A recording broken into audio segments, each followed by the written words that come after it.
পৃথিবীতে নানান সময় নানান মানুষদের দেখেছি। এদেরকে দেখে আমি মনে করেছি এরা হয়তো জীবনে অনেক দূর যাবে, অনেক বড় হবে। কেউ কেউ আমার থেকেও অনেক বেশি বড় হবে। কেউ কেউ এর কাছে আমি হয়তো কোনো দিনই পাত্তা পাবো না। কেউ হয়তো আমাকে কোনো দিন চিনতেই পারবে না। এরা হয়তো বড় হয়ে আরও অনেক বড় জায়গায় পৌঁছাবে। কিন্তু সবার উপরে সময় সত্য, আর সময়ের কাছেই বারবার হেরে গেছি। বারবার হেরে গিয়ে এটা প্রমাণিত হয়েছে যে কোনো কিছুই আমাদের হাতে নেই। আমরা কাকে চাইছি, কাকে চাইছি না, কতক্ষণ পৃথিবীতে আছি, কতক্ষণ আছি না, বা কতক্ষণ নেই, এ কোনো কিছুই আমাদের হাতে নেই। আমরা একটা সময়ের কারাগারে, একটা খেলনার মতো।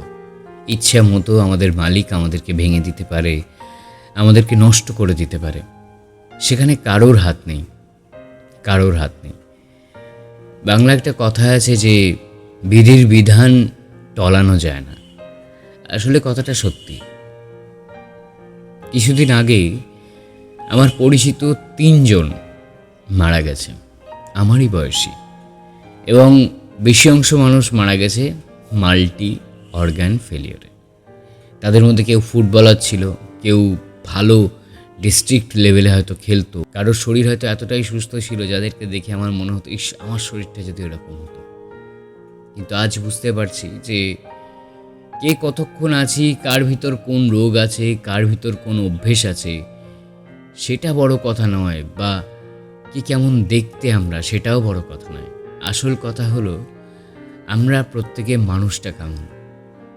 যেই মুহূর্তেই আমরা ছেড়ে যাই না কেন, সেই মুহূর্তে আমাদেরকে নিয়ে কতগুলো মানুষের অভিযোগ আছে, সেই মুহূর্তে আমাদেরকে কতগুলো মানুষ ভালোবাসে, সেই মুহূর্তে আমাদেরকে কতগুলো মানুষ ঘৃণা করে না, সেটা গুরুত্বপূর্ণ। শারীরিক গঠন ইম্পর্ট্যান্ট নয়, সমাজের প্রতিষ্ঠান হয়তো বেঁচে থাকলে ইম্পর্ট্যান্ট, বাট মরে গেলে তার কী দাম আছে, অর্থাৎ সেটাও ইম্পর্ট্যান্ট নয়।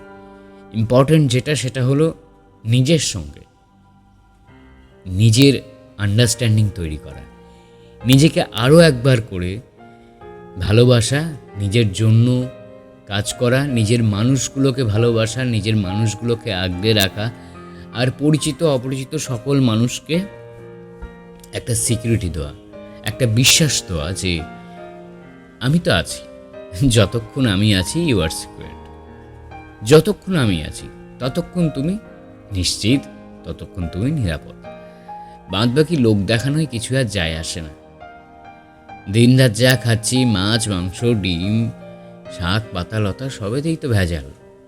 কোন বিষটা শরীরে ঢোকাচ্ছি না। যে জলটা ব্যারেল ব্যারেল কিনে আনছি সেখানেও তো ওই সাদা রঙের কি একটা পাউডার মেশাতে হচ্ছে, তা নাহলে ওই কষ ভাবটা আসছে না। অ্যাকোয়াগার্ডের জল বলে বিক্রি হচ্ছে না। তাহলে বিষ তো আমরা নিজেরাই ঢোকাচ্ছি, সেখানে কোথায় গিয়ে বাঁচতে পারবো? গরম লাগলে এসির মধ্যে যাচ্ছি, আর্টিফিশিয়ালি নিজেকে একটু শান্ত করার, একটু ঠান্ডা করার চেষ্টা করছি। উপায় কোথাও নেই। এর মধ্যেই যে যতদিন আছি ততদিনই থাকতে হবে। তাই যতদিন আছি ততদিন অন্তত নিজের জন্য আর নিজের মানুষগুলোর জন্য যেন একটুখানি সম্মান গুছিয়ে যেতে পারি, যেন একটুখানি আরও বেশি ঈশ্বরের প্রতি নিবিষ্ট হতে পারি, যেন একটুখানি আরও বেশি নিজেকে নিয়ে খুশি থাকতে পারি। মানসিক যন্ত্রণাও ধীরে ধীরে একের পর এক রোগ ডেকে আনে। আজকের মতো ভিডিও এখানেই শেষ করছি।